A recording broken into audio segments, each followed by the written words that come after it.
नवनी and आज मेरे साथ है doctor Himani and today we are going to talk on a subject which is something very interesting and something which is kind of rare क्योंकि मैंने आज से पहले किसी को इस बारे में बात करते हुए नहीं सुना है but yes thanks to doctor Himani जिन्होंने मुझे ये आइडिया दिया और ये कहा कि Navni let's talk about it and वो टॉपिक है natural urges and their impact on our lives. So, hi, Dr. Himani, how are you? Hello, Navni. I'm fine. How are you? I am good. Thank you so much. And Dr. Himani, जैसा कि आपका ये suggested topic था नवनी, we should talk on natural urges. ये क्या होते हैं? इनका क्या इम्पैक्ट है हमारी लाइफ में उसके बारे में हम बात करेंगे so my first question is what exactly these natural urges are and what are their types So Navni, before I start and let you know what exactly natural urges means, आज हम इस टॉपिक पे क्यों बात कर रहे हैं मैं थोड़ा सा उस पे लाइट देना चाहती हूँ बिकॉज आजकल हम देखते हैं कि बहुत सारी ऐसी लॉन्ग टर्म में हमें डिजीज या आप समझ लें कोई डिसऑर्डर हो जाते हैं जिसका हमें बहुत देखने के बाद भी कोई रिलेटिव कॉज पता नहीं चलता so at that particular period of time there is like something revolves around our mind and that is like natural urges क्योंकि जब किसी चीज का कोई कॉज समझ में नहीं आ रहा होता है तो बहुत बार हम देखते हैं बीइंग एन आयुर्वेदिक फिजिशियन कि उसका जो कॉज रहता है वो नेचुरल अर्जेस रहता है so now we will discuss on like what exactly are natural urges right so नवनी मैं एक बहुत सिंपल लैंग्वेज में ये अपने दर्शकों को बताना चाहती हूँ कि like whenever there is like any product manufactured और जब भी हम कोई भी चीज को मैन्युफैक्चर करते हैं तो उसमें हमेशा जो होता है कि एक वेस्ट प्रोडक्ट जो होता है वो प्रोड्यूस होता है या जनरेट होता है so similarly in our body also whenever some process is been going on because हमारी बॉडी में बहुत सारी जो क्रियाएं हैं जिनको हम प्रोसेस बोलते हैं वो लगातार चलती हैं तो उन क्रियाओं के चलने से हमारी बॉडी में डिफरेंट काइंड के जो वेस्ट होते हैं वो प्रोड्यूस होते हैं so what exactly is that those waste which has been produced in our body they should thrown out of the body उनको हमें बॉडी में जो है होल्ड करके नहीं रखना चाहिए बिकॉज अगर हमने उनको बहुत ज्यादा देर तक होल्ड करके रखा तो they create a bad impact on our body Right. So, what exactly happened to prevent such things? Our body is having an inbuilt, mechanism, जिसको हम लोग natural urges बोलते हैं, which help us to throw this waste product which is being created in any process from our body to maintain a balanced state of our body. So, Navni, basically इसी को हम लोग जो है Ayurvedic term में वेग बोलते हैं इंग्लिश में अर्जेस बोलते हैं जो हमारी बॉडी में एक नेचुरल फॉर्म की तरह क्रिएट होती है ओके सो जैसा कि हमने जाना कि एग्जैक्टली ये अर्जेस क्या होती हैं तो इन अर्जेस के क्या टाइप्स है जो ये नेचुरल अर्जेस हैं उनके क्या क्या टाइप है so Navni there are like only two types of urges we can say natural urges जिनको हम लोग बोलते हैं suppressive और non suppressive okay. तो अगर suppressive के बारे में बोलें कोई ऐसी चीज जो हमें होल्ड करके रखनी चाहिए और नॉन सप्रेसिव जिसको हमें लॉन्ग टर्म तक होल्ड या कंट्रोल करके नहीं रखना चाहिए otherwise they are going to create some sort of mental and physical disbalance in our body ठीक है तो जैसा कि आपने कहा कि दो टाइप की अर्जेस हैं suppressible urges and non suppressible urges and जितना मुझे समझ आया कि सप्रेसिबल अर्जेस वो हैं जिन्हें हमें सप्रेस करना चाहिए एंड नॉन सप्रेसिबल अर्जेस वो हैं जिन्हें हमें सप्रेस नहीं करना चाहिए तो पहले मैं सप्रेसिबल अर्जेस के बारे में जानना चाहूंगी कि व्हाट आर एग्जैक्टली सप्रेसिबल अर्जेस उनके अगर कोई टाइप्स है तो वो क्या टाइप्स है और उनको जैसा कि आपने कहा कि उन्हें हमें सप्रेस करना चाहिए तो उनका क्या इम्पैक्ट है हमारी लाइफ पे if you can throw some light on it Navni suppressive urges जो होते हैं उनको आयुर्वेद में अगर मैं बोलूं तो बोलते हैं कि धारणीय वेग, तो धारणीय मतलब कोई ऐसी चीज जिसको हमें धारण करना चाहिए, होल्ड करना चाहिए। ओके। सो उनको हम लोग ऐसे बोलते हैं कि सप्रेसिव अर्जेस। बेसिकली ये बॉडी में जो होते हैं 10 टाइप के अर्जेस होते हैं जिनको हमें होल्ड और कंट्रोल करना चाहिए, so okay. That we can live a happy and healthy life, ताकि हमारी बॉडी में कोई भी फिजिकल और मेंटल डिसबैलेंस ना हो। ना हो। देखा जाए तो मैं आपको ऐसे शॉर्ट में बताती हूँ कि 10 टाइप के ऐसे क्या है? सप्रेसिव अर्जेस होते हैं। जैसे पहला जो है वो है लोभ। अब लोभ बोले तो इट्स लाइक ग्रीडिंग, किसी चीज की ग्रीड करना। इतना में आयुर्वेद में होल्ड ऐसा करना। बोला गया है कि किसी भी इंसान को बहुत ज्यादा ग्रीडी नहीं होना चाहिए। हाँ। We expect that should be not over expectation, हमें एक लिमिट तक किसी चीज की एक्सपेक्टेशंस रखनी चाहिए, तो राइट। ग्रीडी नहीं होना चाहिए। सो नवमी जो सेकंड हमारा सप्रेसिबल अर्ज जो होता है वो होता है शोक, मतलब किसी भी चीज का दुख करना। जनरली हम सबकी लाइफ में कोई ना कोई कंडीशन ऐसी आती है कि जब हम लोग किसी चीज का दुख जता देते हैं या दुखी हो जाते हैं, बट लॉन्ग टाइम तक हमें ना इसको सप्रेस करके रखना चाहिए, क्योंकि हमें हर बात में अगर हम किसी चीज का सैडनेस क्रिएट करते हैं, तो जैसे हमने अपने प्रीवियस सेशन में बात की थी कि on the latter term it creates mental disorders like depression. So right. हमें इसको भी सप्रेस करना चाहिए। राइट। तो हम थर्ड में आते हैं, जो थर्ड सप्रेसिबल अर्जेस है उसका नाम है फियर। तो अगर हम हर बात में फियर करना स्टार्ट कर दे, a constant fear, then also it going to create anxiety kind of disorder. तो राइट। हमने हमारे प्रीवियस वीडियो में भी देखा था नवमी की एंजाइटी अगर हम डिफाइन करते हैं तो it's like a constant fear and worry. So right. हमें इसको भी सप्रेस करना चाहिए, we should not over fear of anything. And the fourth one is anger, जिसे क्रोध बोला जाता है। तो आजकल तो बहुत सारी चीजों का रीजन बोला जाता है गुस्सा। यू गुस्सा नो आता इट है। Can create high blood pressure, one of the example. Right. So हमें उसको भी कंट्रोल करना चाहिए कि अननेसेसरली हम गुस्सा ना करें। ना करे। सो नवमी जो फिफ्थ सप्रेसिबल अर्ज है वो है शेमलेसनेस, मतलब हमें खुद ऐसा कोई कंडक्ट नहीं करना चाहिए that we feel shame on ourselves, और जो सामने वाला है उसको ऐसा लगे कि हमने कोई ऐसा एक्ट किया है जो बहुत शेमलेसनेस हो, तो हमें वो भी कंट्रोल करना चाहिए। Right. So the sixth one is ईर्ष्या। तो हमें किसी से भी ना जेलस जो रहता है वो भावनाएं नहीं रखनी चाहिए, we should right. Not be jealous of anyone. Anyone. अगर हमें कुछ भी अचीव करना है तो उसके लिए हमें खुद से अपने अपने एफर्ट्स लगाने चाहिए, ना कि दूसरों को देख के कंपैरिजन या फिर जेलसी वाली भावनाएं रखनी चाहिए। भावनाएं रखनी चाहिए। So, if we come to the another one, that is like anxiety. So, we should not be over anxious for anything. तो हमें किसी भी चीज को लेके इतनी एंजाइटी क्रिएट नहीं करनी चाहिए, हमें उस चीज को भी जो है एक लेवल तक सप्रेस करना चाहिए। करना चाहिए। And the last but not the least is like विशद, मीन्स हमें किसी को भी फिजिकली जो है हार्म नहीं करना चाहिए।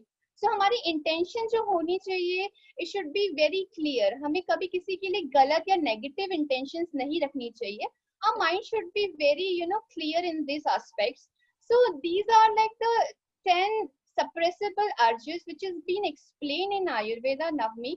तो अगर हम इन्हें कंट्रोल नहीं करते हैं, अगर हम इन्हें एक लेवल तक होल्ड करके नहीं रखते हैं, तो ये हमें जो है बेसिकली मेंटल हेल्थ जो होती है हमारी उसको बहुत इम्पेक्ट करते हैं। और आजकल बहुत सारी ऐसी फिजिकल डिसऑर्डर्स हैं जो मेंटली क्रिएट होती हैं। So like you can see diabetes is one of them, high blood pressure is another one, and also indigestion is there. So these few examples which are hampering our physical health. So Right. this is what I really want to tell you in suppressive urges, Navmi. Okay, so we got to know that ये 10 suppressive urges होती हैं जिन्हें hold करने में ही भलाई है, जिन्हें आपको सप्रेस करना चाहिए, जिन्हें आपको होल्ड करना चाहिए, ताकि आप अपनी लाइफ एक बैलेंस तरीके से जी सकें। तो जहाँ पे हमने सप्रेसिव इन सप्रेसिबल अर्जेस की बात की, now I want to know about non suppressible urges. अब ऐसी वो कौन सी अर्जेस हैं जिन्हें हमें सप्रेस नहीं करना चाहिए डॉक्टर हिमानी, और अगर हम उन्हें सप्रेस करते हैं तो उसका क्या इम्पैक्ट हमारी हेल्थ पर होगा? सो नवनी, नॉन सप्रेसिबल अर्जेस वो होते हैं जिन्हें हमें बहुत टाइम तक कंट्रोल नहीं करना चाहिए या यस, होल्ड नहीं करना चाहिए। या अगर उनको होल्ड या कंट्रोल किया तो वो they create some sort of toxicity in the body, और अगर हमने उसको हैबिचुअल कर लिया तो वो लॉन्ग टर्म में हमारी हेल्थ को इम्पैक्ट करते हैं। सो जो है, आयुर्वेद में 13 टाइप्स के नॉन सप्रेसिव अर्जेस के बारे में डिस्कशन किया है, जो okay, you know which really going to impact on our health. So I'll explain all of them one by one, what all are those 13 types of non suppressive urges. या So जो पहला है वो है नवनी कि जो यूरिन का reflex होता है उसको सप्रेस करना। So हमने बहुत बार देखा है कि to follow कोड और कंडक्ट, या फिर हम किसी गैदरिंग में हो तो हम लोग हमेशा ऐसा करते हैं कि जो अर्ज रहता है या जो रिफ्लेक्स रहता है यूरिन का, हम उसे कंट्रोल करके तो डिले कर देते कोशिश हैं। करते हैं, हाँ सो हाँ। If we are attending some sort of meeting, तो हमने देखा होगा कि बहुत बार ऐसा होता है कोई इंपॉर्टेंट मीटिंग चल रही हो या फिर हम गैदरिंग में हो या कोई ऐसा इवेंट जो हम लोग नहीं बीच में डिस्टर्ब कर सकते हैं, तो हम उसमें बहुत बार ऐसा करते हैं कि हम यूरिन का जो रिफ्लेक्स होता है उसको सप्रेस कर देते हैं। रोक देते हैं। और ये आमतौर पे जो हाउसवाइफ्स होती हैं उनमें देखा जाता है, बिकॉज उनके पास घर का इतना लोड रहता है कि वो ये करना है उसके बाद वो करना है, so we will do it letter.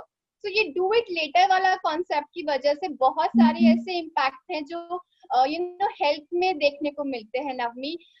जैसे कि अगर हम यूरिन का सप्रेशन करते हैं तो हमारे जो ब्लैडर में जो है पेन क्रिएट हो जाता है। It's a kind of pain which is being created in our bladder. हमें जो होता है लॉन्ग टर्म में यूरिन इनकॉन्टेंसी हो जाती है, मतलब कि यूरिन पास करने में there is an issue.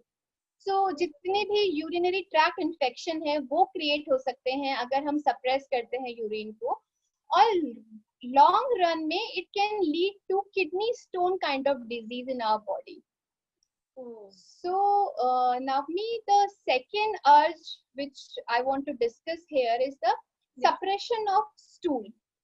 So, ये जो है suppression, हम देखते हैं कि बहुत बार बच्चे जो होते हैं when they are really indulge in some sort of games, so वो लोग इसको avoid कर देते हैं कि बाद में कर लेंगे, क्योंकि गेम तो हर बच्चे के लिए बहुत important रहता है, तो वो उसको डिले कर देते हैं।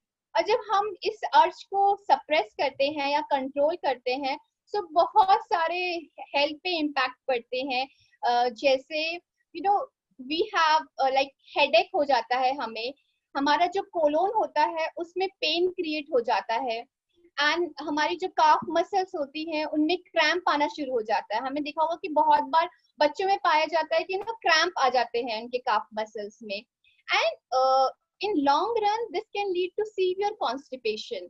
हम देखते हैं जनरली कि बच्चों में कि बहुत ज्यादा कॉन्स्टिपेशन का इश्यू रहता है। मेरी lot many patients of mine have been complain कि हमारे बच्चे प्रॉपर्ली उनको डेफिकेशन नहीं होता है, उनको एक सीवियर कॉन्स्टिपेशन होता है।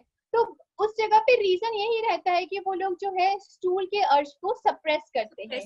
So this is the impact of suppressing stool. So the third one is suppression of semen. So नवनी, अगर हम इस रिफ्लेक्स को सप्रेस करते हैं तो हमें देखा जाता है कि specially in men's, because it is something related to the men's, so what happen कि उनको जो टेस्टिकल्स होती हैं उनकी उसमें स्वेलिंग आना, पेन क्रिएट होना, सो और रिटेंशन ऑफ यूरिन का अच्छे से पास नहीं होना।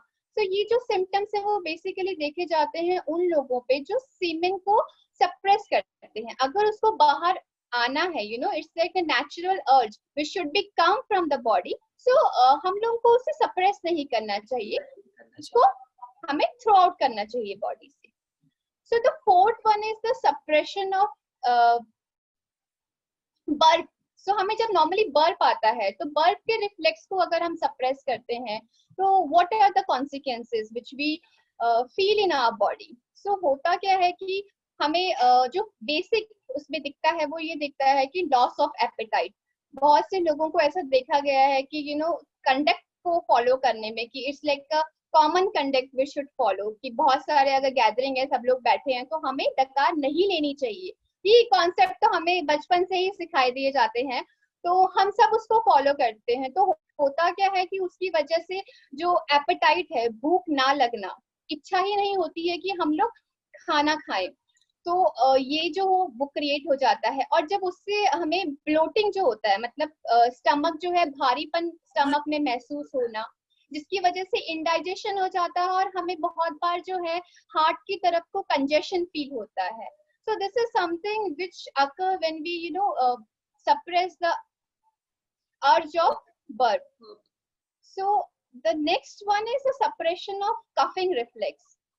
हमें अगर कभी ऐसे नॉर्मली खांसने को होता है तो हमें मतलब खुल के खांस देना चाहिए. उसमें ऐसे कोई शर्म नहीं फील होनी चाहिए कि हम लोग बहुत सारे लोगों के बीच में बैठे हैं तो what people will think randomly that person is coughing. तो ये थॉट नहीं होना चाहिए बिकॉज दिस इज समथिंग जो नेचुरली हमें आ रहा है, तो हमें उस टाइम पे कफिंग कर देनी चाहिए. Now what are the impact in our body if we don't, or if we suppress, अगर हम उसे कंट्रोल करते हैं और बहुत लोगों के सामने खांसते नहीं है तो क्या ऐसी चीज है जो बॉडी में क्रिएट हो जाती है. सो फर्स्ट इज लाइक हमें जो है हिकअप्स आने शुरू हो जाते हैं. Right, this is something which is been started. और अगर कफ को बहुत देर तक कंट्रोल करें, कफिंग के रिफ्लेक्स को, तो जो हम खांसना शुरू करते हैं it is like very intense. हमें कंटिन्यूअसली कफिंग शुरू हो जाती है एंड समहाउ ये जो चीज है हमारी चेस्ट और हार्ट को भी इम्पैक्ट करती है. So the next one is the suppression of flatus. So what happened Navmi, जब हम इस अर्ज को सप्रेस करते हैं और कंट्रोल करते हैं कि हम गैस ना पास करें, because again the same thing happens, the coded conduct, how we have to हम embarrassed behave in front of so many people. So what happened then again, जो होता है हमें जो है ब्लोटिंग हो जाती है स्टमक में एंड पेन क्रिएट हो जाता है स्टमक में, बिकॉज कुछ चीज है जो बाहर आना चाहती है बट हम उसको ऑब्स्ट्रक्ट कर रहे हैं, कंट्रोल करके हम उससे ऑब्स्ट्रक्ट कर रहे हैं. सो ये हो जाता है और लॉन्ग टर्म में जो होता है हमारे बॉडी में स्किन डिजीज क्रिएट हो जाती है. देयर इज लाइक फटीग, हम बहुत वीक फील करते हैं, we don't get so energy to do anything. तो वो एनर्जी अंदर से महसूस ही नहीं होती है, जिसे हम कहते हैं ना उत्साह से कोई काम करना, इच्छा से कोई काम करना, तो वो इच्छा ही नहीं रह जाती है. So which is going to imbalance our physical aspects. Now we come to the another one which is like suppressing of the reflex vomiting. So जब हमें vomiting आ रही होती है तो उसको भी हमें कंट्रोल नहीं करना चाहिए. अब क्या ऐसी चीजें हैं अगर हम वॉमिटिंग कंट्रोल करें तो बॉडी में हो जाती है. तो वॉमिटिंग कंट्रोल करने से हमारी बॉडी में जो है स्किन डिजीज बहुत सारे क्रिएट हो जाते हैं. एक्जिमा हम जिसे बोलते हैं, पूरी बॉडी में इचिंग होना, not an any specific part of the body, वो कहीं पे भी शुरू हो सकती है. सो इचिंग एक ऐसा इश्यू है जो इसमें पाया जाता है. हमें स्वेलिंग फील होती है specially in the legs, we feel edema in the legs. So these are something और लॉन्ग रन में अगर देखा जाए तो हर्पिस एक डिजीज होती है जो बॉडी में क्रिएट हो जाती है. It is also one form of skin disease. So we are going to come on the next one. So जो next अर्ज है नवमी जो हमें suppress नहीं करना चाहिए, that is the reflex of sneezing. So why we don't have to do this? हमें sneeze को क्यों नहीं कंट्रोल करना चाहिए? क्योंकि अगर हम sneeze को कंट्रोल करते हैं तो हमें जो होता है recurrent headache होता है, सर में दर्द बार बार होता है. हमें जो है stiffness फील होती है नेक एरिया में. Basically in our neck area we feel की जकड़ रही है, जकड़न जिसे बोलते हैं हम लोग नॉर्मल लैंग्वेज में. सो बहुत सारे लोगों में ऐसे सुनने को मिलता है कि नेक एरिया में जकड़न हो रही है.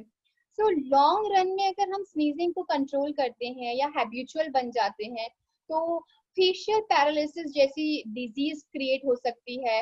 We know we have a we can have injury of our diaphragm, even sometimes the blood vessels can be ruptured.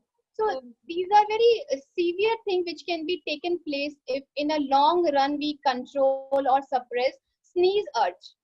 The next one is the suppression of yawning. So what exactly happen जब हम yawning को या उबासी जिसे हम कहते हैं उसको suppress करते हैं. So उसको suppress करने से हमें बहुत बार convulsion मतलब चक्कर आना जैसा लगता है. बहुत बार हमें ऐसा लगता है कि आंखों के आगे ना अंधेरा सा छा गया है और हमें चक्कर आ रहे हैं. वो हमें लगता है कि कमजोरी की वजह से हो रहे हैं.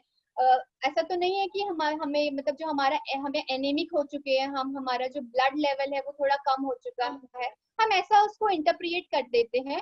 बट देखा जाए तो वो सप्रेशन की वजह से होता है यॉर्निंग के. हमारी बॉडी ऐसे शेक करती है, मतलब जिसको हम कंपन कहते हैं कि हाथ पैर कांप रहे हैं. सो ऐसी चीजें जो है वो इम्पैक्ट कर सकती है हमारी बॉडी में अगर हम यॉन के जो रिफ्लेक्स है उसको सप्रेस करें. So the next one is the suppression of hunger. So नवमी, बहुत जगह मैंने ऐसा देखा है कि लोग जो है इस अर्ज का सप्रेशन इस लाइफ स्टाइल में बहुत करते हैं. आजकल के टाइम पे अगर हम देखा जाए तो बहुत लोग जो है खाना अपना टाइम पे इनटेक नहीं करते हैं जब उनको भूख लगी हो.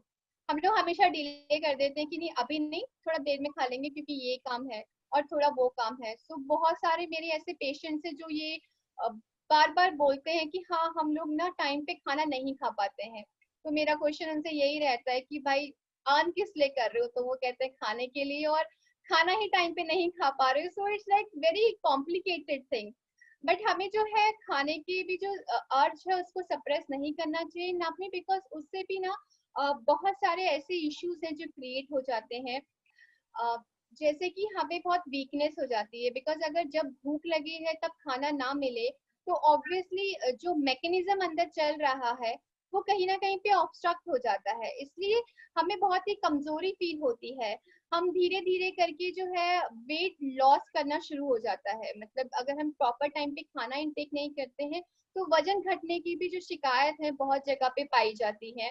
एंड इन लॉन्ग टर्म जो है कि हमें बिल्कुल ही ये हो जाता है चक्कर आना कंटिन्यूअसली बॉडी में, और स्किन में बहुत सारे रैशेस और स्किन डिजीज जो है वो क्रिएट हो जाते हैं अगर हम हंगर जैसे नेचुरल अर्ज को सप्रेस करें.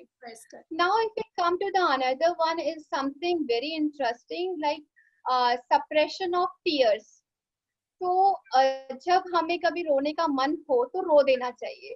हमने देखा है कि बहुत सारे लोग बहुत बहुत इमोशनल होते हैं. तो अगर वो कोई टीवी सीरियल कोई मूवी भी देख रहे हो तो उनको रोना आ जाता है. तो उस टाइम पे जो है उनको रो देना चाहिए. कभी कभार आप बोलते हैं कि खुशी के आंसू, तो वो भी हमें बाहर निकाल देना चाहिए, because it is like one form of cleansing. हमारी आंखों की जो है वो सफाई हो रही है, तो जो टॉक्सिन्स हैं वो बाहर आ जाते हैं. इसलिए हमें उसको भी जो है सप्रेस नहीं करना चाहिए कि what people will think कि हम बहुत कमजोर हैं इसलिए हम रो रहे हैं. तो ये थॉट नहीं होना चाहिए. और हमें मतलब जब भी रोने का ऐसा मन करे या दिल करे तो रो लेना चाहिए ना. अगर हम इसको सप्रेस करते हैं तो what impact it is going to create. तो क्या होता है कि अगर हम रोने को सप्रेस कर दें तो हमारी आंखों में ड्राइनेस स्टार्ट हो जाती है. Developing dryness. हमारा जो